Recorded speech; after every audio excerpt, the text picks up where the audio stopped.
Thank you, Meg. Megan has become a very good friend of mine over the last year. And as she relays it, when she heard me speak at the 9/11 Museum, I made the mistake on stage of saying, if anybody wants me to come speak, let me know, because she's been she's been sending me around the country to tell my story for the purpose of never forgetting, and I take that very seriously. And the younger the workforce gets, especially in the intelligence community, national security community, the less likely it is people will remember much about that day, or even if they were born, because we're starting to get close to that now. So I'm really grateful to be in front of you today, so that you remember why we're all doing what we're doing, and how important it is, and how grateful people in this country are for what you all do to keep us safe. 10 years ago, on the 10th anniversary, 7 years ago, I was appearing on Fox News with Martha McCallum and Bill Hemmer. It had become a regular thing. Martha and I got to be pretty good friends, and she would invite me to come on to remember my friends on the anniversary. On the 10th anniversary, they were opening the memorial at Ground Zero, you know, the pools with the names on it. But we were still in a much more secure state than they are now. It was surrounded by fence. You know, you had to go through like airport security to get on the property. And Mayor Bloomberg had made the decision that only the families were invited on the 10th anniversary. And although a lot of the families consider me family, I'm not like a blood relative. And so I went down, and Fox had their studio in one of the hotels overlooking the memorial. And I went down, I went on Fox, Martha and Bill, somber, remembered our friends, my friends. And I was in my dress blue uniform. Fire Department, City of New York, you know, the few medals I won and stuff. And I walked out of that studio, I went down out of the hotel, going over to the memorial.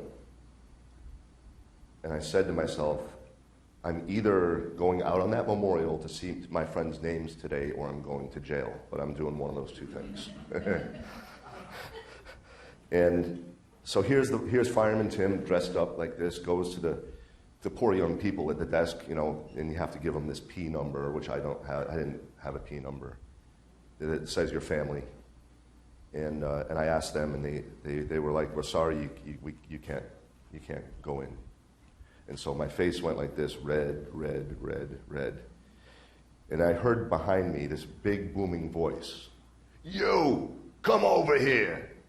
And I looked, and there was this big, huge Irish cop boss, white shirt, scrambled eggs, and he was glaring at me, and he had his finger like this at me, like, you. I was like, I'm going to punch this guy in the face, man. And I go over, now this guy's like this. And I go over to him, and he goes like this, shut up and follow me. And so I turned around, he turned around, and he went around behind, and he got behind where nobody could see him. And he shook my hand, and he said, sorry, brother, we have to put on a show. And he put me out on the memorial. He said, sorry for your friends, for your losses. And so I walked out on the memorial angry. I was angry for 10 years, angry at everything. And I walked out on that memorial, and I saw what they had done to honor my friends. And all that anger in that moment went away. And I kind of turned a new leaf. And I just saw how beautifully they had done this. And from that day forward to today, I do everything I can for the museum to help them. I volunteer. They did as good a job on the museum, which is underground, as they did on the memorial. They honor my friends by telling the truth in evidence, no matter who it pisses off. they tell the truth in the museum. And I'm grateful to them for that. And I speak there. Whenever they ask me, I speak there. So if you have not been there, I urge you to go and spend some time there. Get to know the heroes. And I'll talk about them in a minute. On the morning of September 11th, I'm going to try and fix this. Okay. How's that? Do I need it even? Okay. Thank you. On the morning of September 11th, I was working for Mayor Giuliani, who was my friend, is my friend still to this day, in his newly created Office of Emergency Management. I was a fireman detailed into that office. And our office was 7 World Trade Center. My job was I was a supervisor, and there was about 15 of us who would respond to major emergencies, interagency stuff in the city, to kind of bring the power of the mayor to the scene to make sure you cut through the red tape, get things done on behalf of the citizens. When you walk in there with the mayor's office jacket on and the mayor's Rudy, people listen to you, right? And we were very successful at mitigating all kinds of crazy stuff. I had this habit. I would go into work around 8 o'clock, so I had time to sit in the cafeteria on the 3rd floor, have my Cheerios, and read newspapers, remember? We used to have newspapers. And so I was reading the newspapers, eating my Cheerios by myself, just going through the paper, seeing if I'm missing anything, stuff I should know. And the power went out in the building. It's a modern high-rise, New York City high-rise, very unusual. And about 4 or 5 seconds later, the power came on. And in this, I knew we had lost a major feeder cable, something major had happened, and the generators had kicked on. And right in the middle of this happening, the people who were facing the windows, looking south out of our building, all stood up and started running and screaming toward me, toward the exit. And I had to grab one young lady by her shoulders and kind of shake her back and say, "What happened?" And she said, "A plane hit the tower." Oh, shit. Okay, so I went to the elevator. I went up to the 23rd floor where our office was, the Emergency Operations Center for the City of New York. I went to our watch command and kind of our listening post, dispatcher guy, group. I said to my friend Mike Lee, full activation, start getting everybody in. He's like, on it. I went into our EOC. My friend Mike Berkowitz, supervisor there, I said, Mike, power up, full activation. Got it. Everything's starting to come on already. I ran to my desk. I grabbed 3 radios. Right, still a problem we have today. Police radio, fire radio, and OEM radio. I went down. My job was to go to the command post. So I went down to my car, took off my jacket, tie, whatever. I put on my mayor's office jacket and my heavy boots and the stupid green helmet they made us wear. And we're trained as firefighters, before you go in a building, you always try to see 3 sides of a building so you have a size up in your head. So I wanted to do that, and I just wanted to see the situation. It was very difficult for us to see the situation because this is my size up, like that. You can't see it. But I wanted to try and see the other side of the building, so I went up 1 level. From street level, I went up what is now known as the survivor staircase, outdoor staircase, which the survivor staircase is in the museum. But I ran up that very early on to the plaza level. And this plaza was a big plaza in between the World Trade Center complex, where the Sphere was. They had performances and eat your lunch there and stuff. And I was protected by an overhang from the adjoining building. But I wanted to get out there and see what it looked like. And I could start to see that it might have been not a Cessna. Maybe something bigger was going on here. The whole plaza was strewn with debris on fire. You remember seeing that video of all the paper coming down in the dust? And there was a Port Authority, I'll never forget, there was a Port Authority police officer with that soft hat out in the middle of the debris with his radio in his hand yelling at me, "Go back, it's not safe, go back, it's not safe." I said, "At least I have a helmet on, you don't even have a helmet on." And then I went into the North Tower, the first tower that was hit at that plaza level. And I had to go down an escalator to get down to the street level where the command post was, inside the building.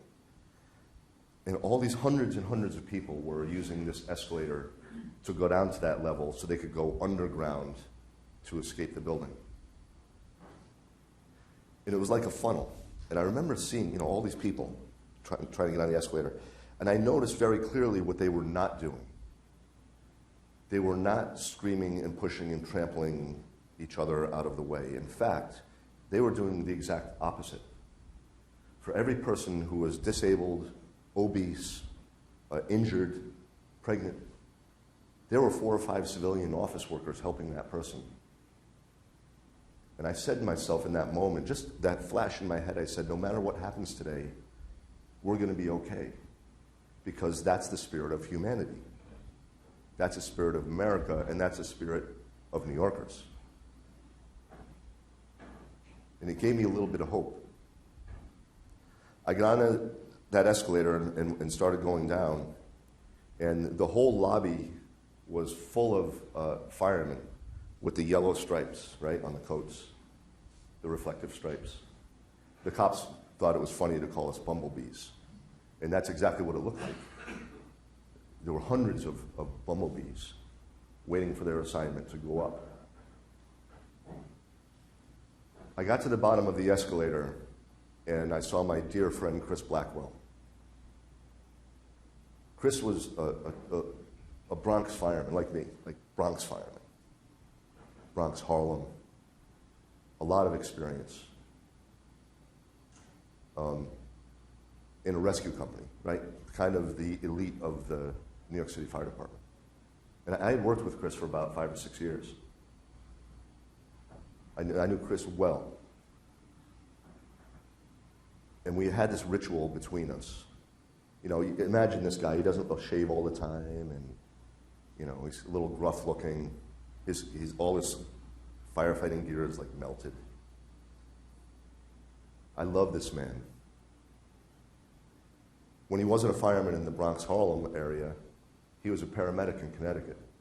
So all he would do was help other people. His whole being was helping other people. Whenever we had someone injured,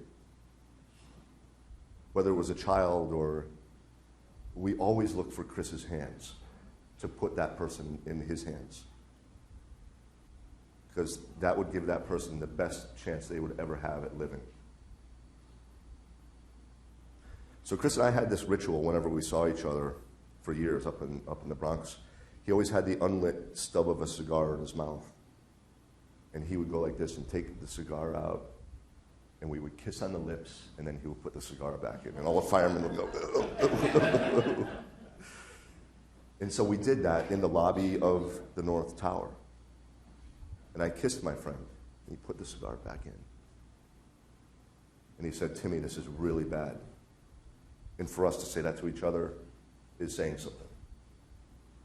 I said, "I know, Chris, be careful." And what did Chris do after he said that to me? He went in the stairwell and he went up. And that's the last time I saw my friend Chris, American hero. I heard someone yell from across the bumblebees, "Timmy!" And I turned and I could see, because my friend Terry was 6'4", and I could see him towering over everybody else. And so I ran to my best friend, Terry Hatton, the captain of Rescue 1, the boss of possibly the most elite firefighting unit in the world. Why? Because not only was he brave and courageous and experienced, but he was really smart too. He's one of those guys that was 5 steps ahead of everybody else. I ran over to Terry with his helmet and boots on. He was 6'7", 6'8". And he had the Halligan, the big pry bar in his hand. And he wrapped his big arms around me and he squeezed me tight to his chest. And he kissed me on my cheek. And he said, "I love you, brother. I may never see you again." Now remember, Terry's the one thinking 5 steps ahead. Tim was not thinking 5 steps ahead. And I was like, this is fine. We've done, maybe not this, but we've done a lot of crazy stuff together before. We crawled through the rubble in Oklahoma City together within 24 hours of the attack, looking for survivors. We were in Atlanta when the bomb went off. We were in the 93 terrorist attack. We went to fires, bad building collapses together. And we always came out. And we helped people, we saved people, and we always came out. But Terry was smarter than me. And what did Terry and his men do? They went in the stairwell and they went up. After he said that to me, I love you, brother, I may never see you again. He still did it. A fireman came running into the lobby, yelling, "Another plane hit the South Tower." Oh boy. The leadership huddled up quickly. Police, fire, EMS, mayor's office. What are we going to do? Okay, Tim and Chief Burns go to the South Tower, open that command post up, manage that second largest disaster in New York City history, right next to the first largest disaster in New York City history. So me and Chief Donald Burns, 41 years in the New York City Fire Department, seen it all. 41 years. Another big guy like Terry, big Irish guy, like if you saw in the dictionary Irish fire chief, it would be his face. Right? All ready and you know, the lines of experience. And he kind of talked out of the side of his mouth with a New York accent. And so my friend, we ran over to the South Tower, and on our way we had a little conversation. He said, "Timmy, you know we're at war, right?" I said, "Yes, Chief, I know." I said, "What do you want me to do?" He said, "There's not much you and I can do. You know, we're just 2 people. But I've ordered a 5th alarm, another 300 firefighters. But they're coming from Staten Island, South End of Brooklyn, out in Queens, because the first 300 are going to the North Tower. So it's going to take them a while to get here." He said, "Do your best and be careful." You too, Chief. A woman came running over to us, in a panic, screaming, "There's people trapped in the elevator." And Chief gives me the nod, "Go. I'm going to the command post, you go with her." So I followed this lady, and she took me over to the elevator lobby. And one of the hoistway doors were open to one of the elevators, so you could see into the shaft. But the elevator car had not come down all the way, so it's just at the top. So you've only got like 6 or 8 inches. You can see all the people's feet in there. And they're screaming and panicking. And I remember specifically the men, their suit jackets and their shirt sticking out, and they were trying to pull the elevator car down enough where they could slide out. And I didn't know this fact till more recently. They were screaming and panicking for one reason, because that elevator car had free fallen 70 floors. Because the plane snapped the cable when it came in. But it worked properly, right? It free fell, but the emergency brake stopped it. It's how it's designed, before it hit the pit and killed them. So they were still alive. So they went for this 70-story free fall. It stops. They can't get out. But they were screaming even more because the elevator pit below them was full of jet fuel that was on fire. And they were right above it. So they lived, they survived the free fall, but now they were getting burned.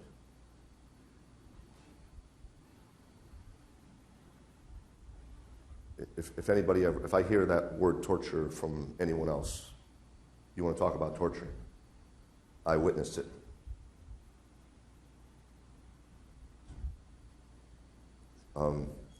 So here's this, superhero fireman Tim, right? With nothing. No tools and equipment, no protective gear, nothing to maybe pry the elevator down, nothing. The mayor's office jacket didn't mean much in that instant. So I told the Port Authority folks, start bringing me fire extinguishers. Go grab fire extinguishers. We're going to try and put this fire out. And so we tried, we couldn't put it out, of course. In my frustration, just to try and see something to help those poor people, I turned and my shoulder hit someone, and I looked, it was a fireman, and I looked up at his face, and it was my friend Mike Lynch from Ladder 4, where I had worked for a year and a half, Times Square. In fact, Terry and I trained Mike in 1991. Awesome fireman, awesome guy, and my friend. Mike put his hand on my shoulder, and he said, "Timmy, I got it." 3 words that have so much meaning between firemen. It means he had the training, the experience, the tools and equipment, because he brought a whole fire truck with him, and the intestinal fortitude to save the lives of those poor people. I later told his widow, Denise, because I wanted to hear it from me,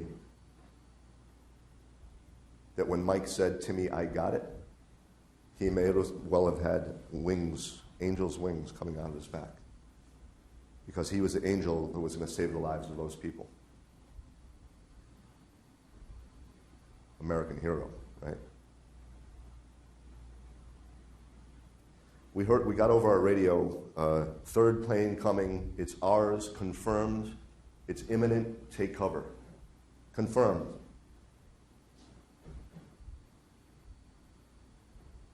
Oh, shit. Mike, I gotta go to the command post. So I left Mike with those poor people. I went to the command post. I found a landline that worked. 0 for operator. I'm a firefighter in the World Trade Center with Mayor Giuliani. I need to talk to the White House immediately.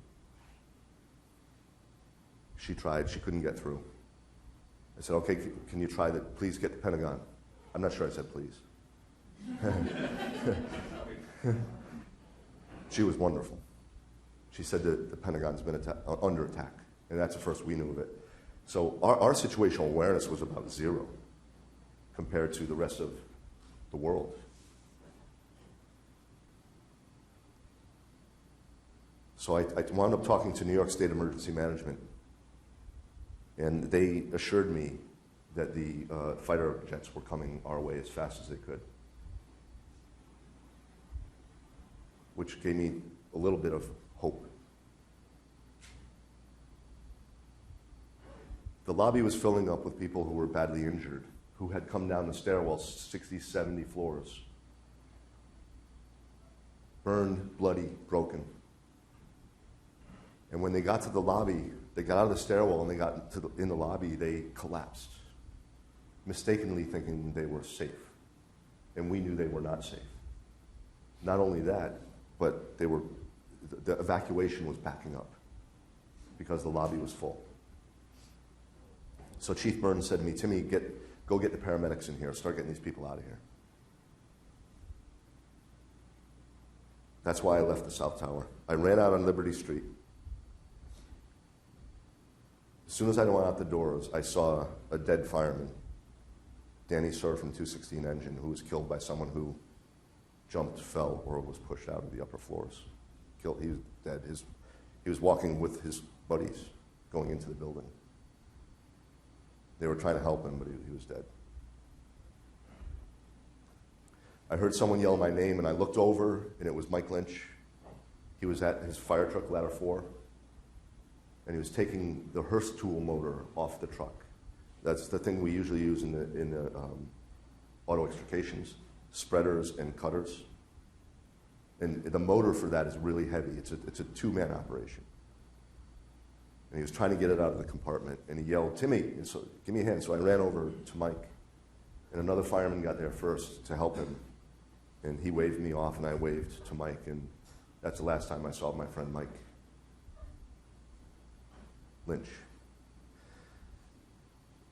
He was using the spreaders back at the elevator to force that car down so there was enough space for those people to get out. In fact, they found Mike's body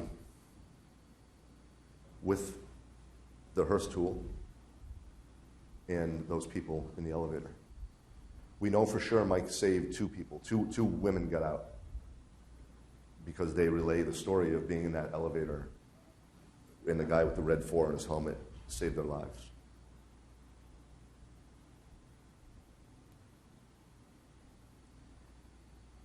So I waved goodbye to Mike at 4 truck, and I just put my head down and run as fast as I can. And I found the paramedics on West Street under the south pedestrian walkway that went across West Side Highway. And they had set up a triage there. And usually what would happen is the firemen would bring the victims out to them. But that wasn't happening this time because all the firemen were going up. And all the cops were going up. So I said, my friend Charlie from the Urban Search and Rescue Team, Special Operations, the best paramedics in the world, probably. I said, Charlie, we got to go in. Have the firemen bring here. We'll set up. No, we have to go in. Okay. So they loaded up the stretcher with all their medical supplies, and myself, my friend Charlie, and 2 other paramedics run with the stretcher. And we're on Liberty Street, on the south sidewalk of the complex, and we're running by 3 World Trade Center, which was the Marriott Hotel. And we round the corner, and the South Tower was set back on the sidewalk a little bit. We round the corner to go into the South Tower. Everything's crashing, right? And that's when it happened. We were about 20 feet from the door, closer than my friend Nick over there. And it happened. If we had stepped foot inside that building, we never would have heard it. But it was loud and clear what was happening. And it was a progressive collapse of the South Tower. Boom, boom, boom, boom. That's how it started out. Every floor couldn't hold the weight. And we heard it. Crack, crack, crack. And where firemen are trained, you can never outrun a collapse. You have to seek immediate protection. Where did I just run by? Marriott. Follow me. Run back inside the Marriott. We get in. It's actually in the lobby area where we were. It was the Tall Ships restaurant.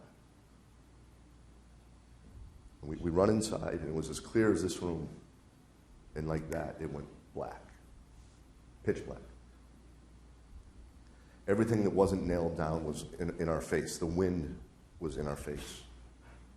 Dust. We dropped to the floor. We all lost each other. And I said to myself, column, get a column, get a column. Right? A little harder to see in here, but behind this wall there's probably a big column that holds a building up, right? That's always the safest place in a building collapse. I crawl I reach around, I found a big, huge column, and I wrap my arms around it. And it's the strongest part of a building. The building might collapse, but there's a chance that it'll tent around you because that column is vertically very strong. So I grab onto the column. I try to make myself one with the column. My legs are up in the air. The wind is being pushed out of the building as it collapses. It's trying to push me out into the street. I know I'm dead. If I let go of this column, I'm certainly dead. I'm probably dead anyhow. My legs were up in the air. My helmet blew off my head. And I just thought how unfair it was that I couldn't hold my family one more time. And this is how it would end.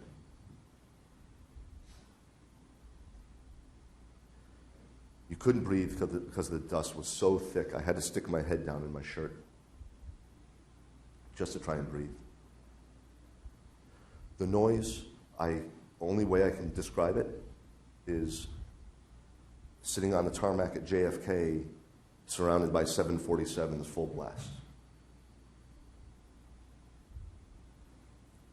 That wind that was trying to push me out, and I was lifted up in the air, and I was holding on for dear life,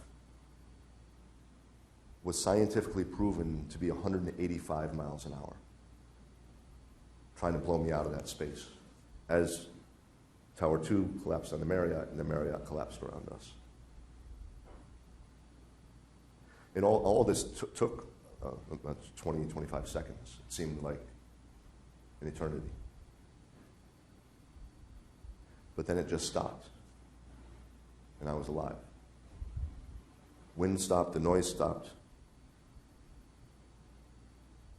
Couldn't breathe, but I had my shirt. And I was certainly in flight mode at that point. I wanted to get out. I actually wanted to run to the Hudson River and jump in the Hudson River just to get away, because we're waiting for more planes to come and bombs to go off. And so I'm crawling around in the rubble, and I run into a truck, and the motor's running. I was like, truck bomb. And I turn, I tell everybody, go. I'm starting to realize there are other people around me. Got to go the other way, it's a bomb. So we tried to go further into the Marriott Hotel, and we ran into a roll-down gate that was down, metal roll-down gate. I recognized it, put my fingers underneath, lifted it up a little bit, and all these fingers came from the other side. And together we lifted it up, and there were all these people on the other side, firemen, civilians. And I said, we got to go that way. They said, there is no that way. That way is gone. They were standing on a ledge like this in the roll-down gate, and that was 7 stories down. The guys they were with, their company, their friends, they were walking this way, and it collapsed and killed all their friends and drove them down 7 stories. These guys missed it by this much.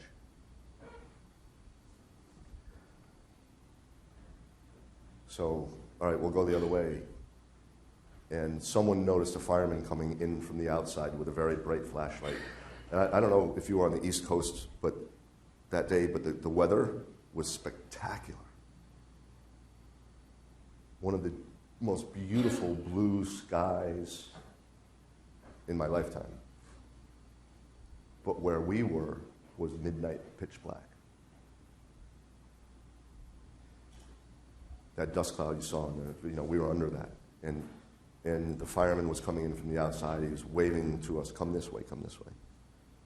So we formed a chain and we crawled up and down over the rubble. And we lived. And I still wanted to jump in the Hudson River and swim anywhere just to get away. But then on my radio, I hear my boss Calvin screaming for help. I'm trapped, I'm trapped. Where are you? Weston Vesey. I was at Weston Vesey. I'm trapped. That shook me back to reality, and I went running up the West Side Highway. And I saw my friend Chief Ray Downey, Commissioner Feehan, my friends for 15 years. And they were yelling at me, "Timmy, be careful." I got up to Weston Vesey, found my friend Calvin. The firemen had already pulled him out of the rubble. And I remember Calvin is a very dark-skinned black man, midnight black. And I noticed in that moment that we were all the same color, gray. The paramedics were with him. They were taking care of him. My bigger boss, Police Chief John Odermatt, said to me, "Timmy, we got to go. They got him. You and I have to go. We've got to go get with the mayor. He wants us." So John and I start running north to catch up with the mayor. And the people behind me start screaming. And I turn around to see why they're screaming, and I just saw the top of the North Tower go like this, and then down, disappear. I knew it was Chris, I knew it was Terry, all my friends. My other best friend, Patty Brown.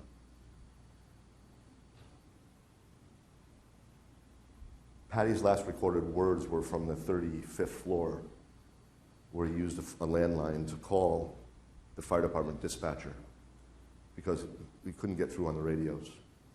And he wanted the dispatcher to know the situation. And it got recorded. And we're sending down the injured. We're continuing to search. This is 3 truck, and we're still going up. And then his last word is thanks. Patty was one of the highest decorated firemen murdered on September 11th. They were saving people. They were sending people who were badly injured down, but they were still going up. And it was relayed to me that Terry, my other best friend, Terry and Patty, boys, right?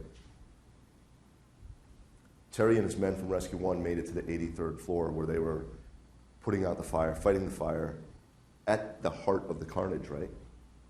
And they were pulling people out of the flames. But before the building collapsed, there was an interior collapse that Terry and his men were pinned.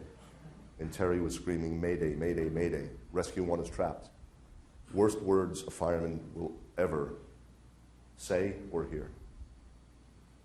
I didn't hear this, but Patty heard it. And the order had already been given to evacuate by the chief. And firemen were trying to stop Patty and his men from going up. Patty would have none of it. He would never leave his friend Terry or the men of Rescue 1 to die alone. And that was Patty's and his men's last act of heroism, out of many.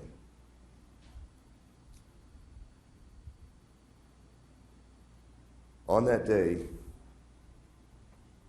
2,977 innocent human beings were murdered by radical Islamic terrorists. You notice I didn't say Americans, because that would not be accurate. In fact, it was people from 90 countries. If you go in the museum, that's why they have the 90 flags there at the entrance. So this was not just an attack on New York or on America. This was an attack on humanity. Out of that 2,977, 1,100 families to this day have never gotten any evidence of their loved one back. No DNA, not a fingernail, not a piece of hair, nothing. It's like they just vanished. 1,100 families. Got nothing. And that's why that space at Ground Zero is so sacred to us. It's literally the burial of these 1,100 people who got nothing back, the families. 658 people were from one firm, Cantor Fitzgerald. One firm. 658 people. Kenneth Fitzgerald was at the top floors of the North Tower. In fact, if you were above the point of impact in the North Tower, you were dead, whether it killed you immediately or not. There was no escape. All the stairwells were rendered useless. So whether you died immediately or you suffered horrifically on the phone, we have those recordings.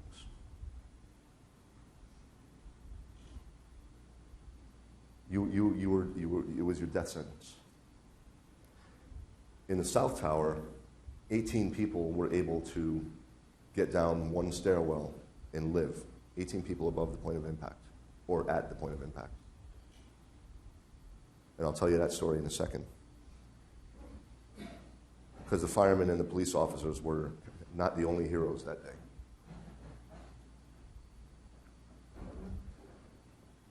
"343 New York City firefighters, like Terry, like Chris, like Patrick, like my friend Billy, and I can go on and on and on.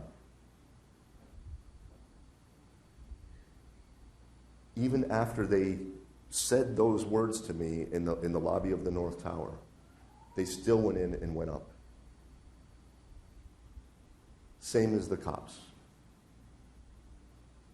343 New York City firefighters, American heroes, murdered by radical Islamic terrorists. 37 Port Authority police officers. They were the small police department responsible for the bridges and tunnels and the World Trade Center complex and the airports. 37. Right? It's dwarfed by the 343.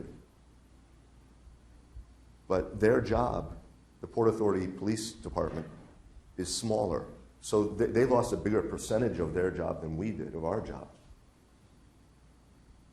Those men and women did the same thing. They went up. American heroes murdered by radical Islamic terrorists. 23 New York City police officers.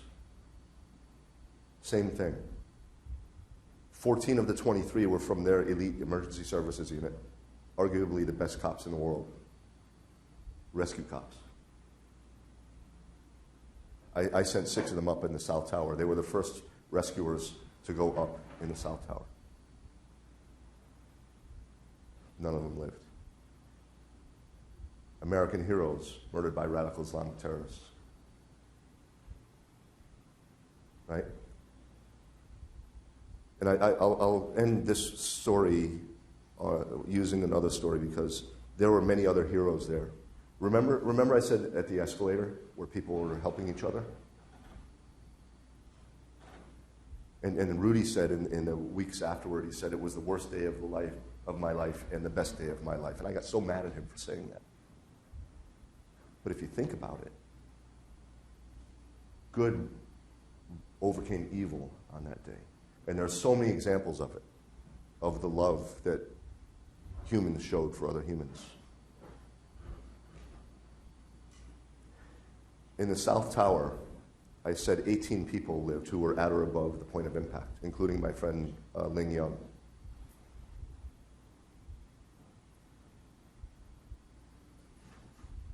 Mr. and Mrs. Crowther, the son Wells was missing.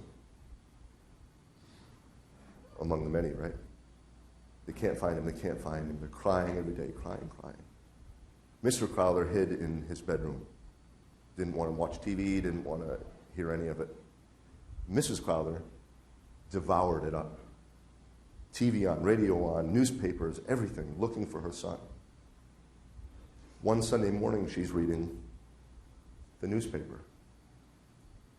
And there was an extensive article in the Times about this man in the red bandana who had saved so many lives.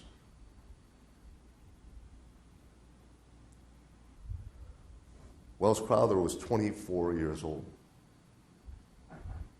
He was a trader at a company up in the, I guess about midway up in the South Tower. He was a 24-year-old kid. But he was also a volunteer firefighter in Nyack, New York. And these people who were saved, the news article was about, well, what's in common? Why did these people live? And they all say, the guy in the red bandana saved me.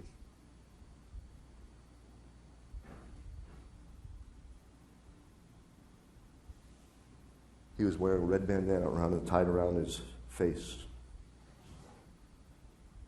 And Wells turned from a traitor to a firefighter in the upper floors. And he found the stairwell, and he kept yelling to people, come this way, come this way, come this way. And he would carry them down, come back up, get more people, bring them down. And Mrs. Crowther knew it was her son, because her son Wells, his whole life was taught by his father. You carry 2 handkerchiefs as a man. You carry one here for show, and you carry one here for blow. And so they knew Wells always had the red bandana. He saved 18 lives that the people identified. The victims, survivors. Not only did he save their lives, but when he got down and he himself could get out, he chose to stay with the firemen in the lobby and help. And I was probably 25 feet from him.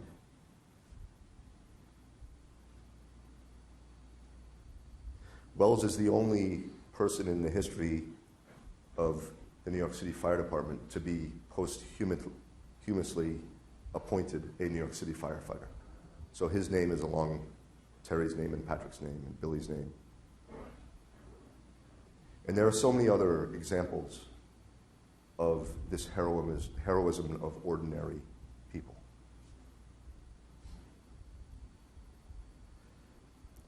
So transitioning a little bit, we continue to this day to lose firefighters, police officers, construction workers, and others. In fact, the last number I've heard is every 2.7 days, someone in this country is dying from 9/11 related illness. Every 3 days. And it's getting worse. In fact, it's going to get so much worse.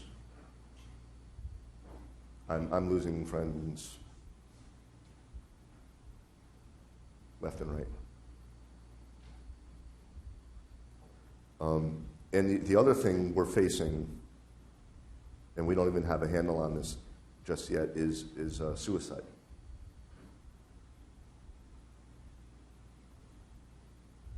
I like to use the example of I don't know if you know the pencil drawing from the Pennsylvania school teacher who did a pencil drawing, all black and white, but the American flag is red, white, and blue. And it's a fireman in the rubble, like me, coming out of the rubble with the American flag and handing it to a U.S. military person, soldier, handing the flag. And they're saying, I'll take it from here. Which expresses exactly how I feel about our military, our intel community, our national security community. That's me in the rubble. That's the flag you guys are taking. Because the first time in New York City Fire Department, New York Police Department, Port Authority Police Department history, we couldn't do it ourselves. We needed help. And we took it to the enemy. You guys took it to the enemy on our behalf.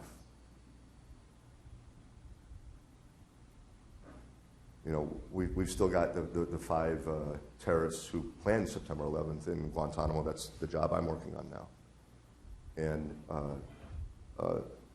we have a new judge as of today. Yay. Thank God. And hopefully we're going to move forward more quickly. And we'll have a trial in about a year, a little over a year, an actual trial, death penalty for trial. So we're still fighting this on many different fronts. My good friends from NGA are here. They came up to hear my story, but they've done 12 projects for us, multimedia projects for us, that we will showcase in the trial. Amazing work. So, we're all still doing it. We're all still connected. I brought the Spartan sword here, which is forged from World Trade Center steel. How are we on time? Does anyone know? Okay.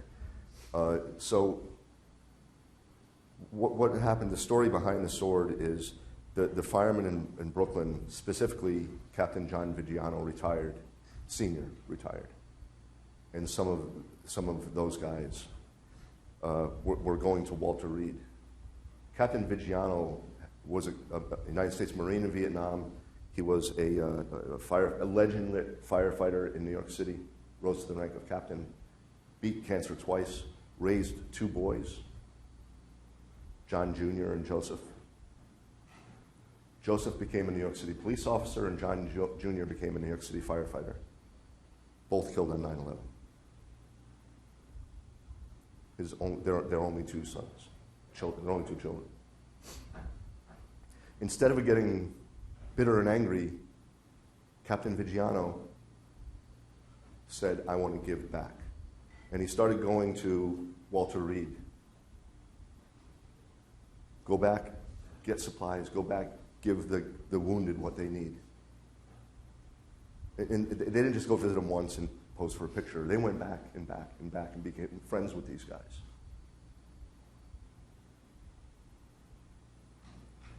So they were bringing scrap World Trade Center steel. I don't know if this tail, there we go. Like this, right? In a bucket. And they were bringing it to Walter Reed and praying on it with the wounded, praying for their recovery and their healing. And it was really powerful for them. So one day they were talking and they said, well, we should make it into something more symbolic. And say, ship the steel down to Texas, where a veteran and a master sword maker fashioned it into a sword. Can I grab it? Thank you. Right? It's a real sword. It's a real sharp sword. And it is truly a Spartan sword. It's made to look like a Spartan sword.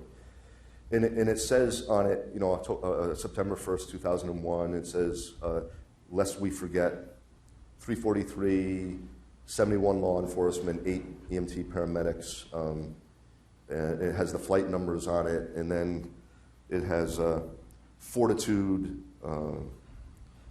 honor written on the back. So the sword serves 2 purposes. Number one, it's meant for us to help us remember, but we also like to use it with the Spartan Pledge, with veterans and first responders in our national security community. And the Spartan Pledge says, I will not take my life by my own hand without talking to my battle buddy first. My mission is to find a mission to help my warfighter family. Suicide is a huge problem in our community. One of my Navy SEAL buddies on Monday, 1 week today, just put a gun to his chest and pulled the trigger. He had everything going for him. But he was in so much pain up here. So I will conclude. If you guys have questions, we have microphones, or you can talk to me afterwards. But if anyone would like to take the pledge with me, my friend is going to hold the sword, but we'll all touch each other, and we'll take the pledge together. And Meg knows how to get a hold of me. if anybody wants to talk or email or anything, or wants me to go around more than I do, I'm happy to do it, because everyone needs to hear the story you guys just heard. You know, I lost 93 of my male friends, right? And just a little bit of a funny story, funny, not so funny. I was searching in those years, like 2005, 6, 7, in those years. I was in a really bad spot. And I was searching for male friends that were of the caliber of Patrick and Terry and Chris. And, you know, sometimes God laughs at you, right? Watch this. So I would hang out at a little Italian restaurant, and there was this very cute Brazilian girl behind the bar. And she was just so friendly, so full of love in her heart. And she saw the pain I was in.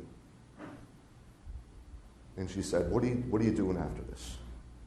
I want to take you with me. I'm going to take you somewhere. And we just went down the block to her friend Lorana's house.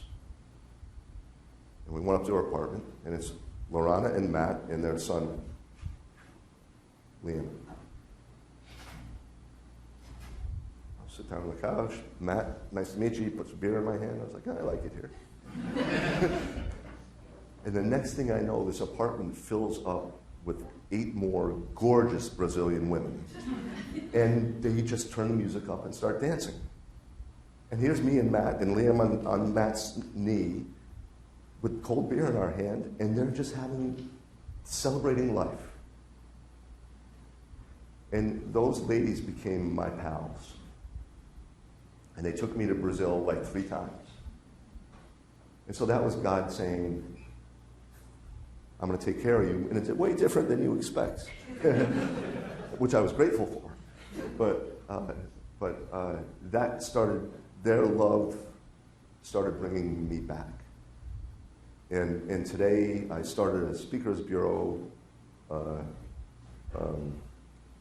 commercial, Eagle Rise Speakers Bureau, with some really cool guys, Navy SEALs, other Special Forces guys who have been severely impacted like I have been. A cop who was burned very badly and survived. And so some of these quality men have now, 17 years later, have now started to come into my life, of a quality that I would say Patrick and Terry and Chris and the others were. And one of the things, when I teach, one of the things I say is patience in grief. And that's part of what we teach about anti-suicide. You just have to hold on, because better things are coming. But it doesn't happen overnight. It takes a long time. So you have to have patience and grief. And so that's where I feel I am now. And I want to talk, I want to tell this story as much as I can before my voice is silenced. That was a long answer to your question. Thank you.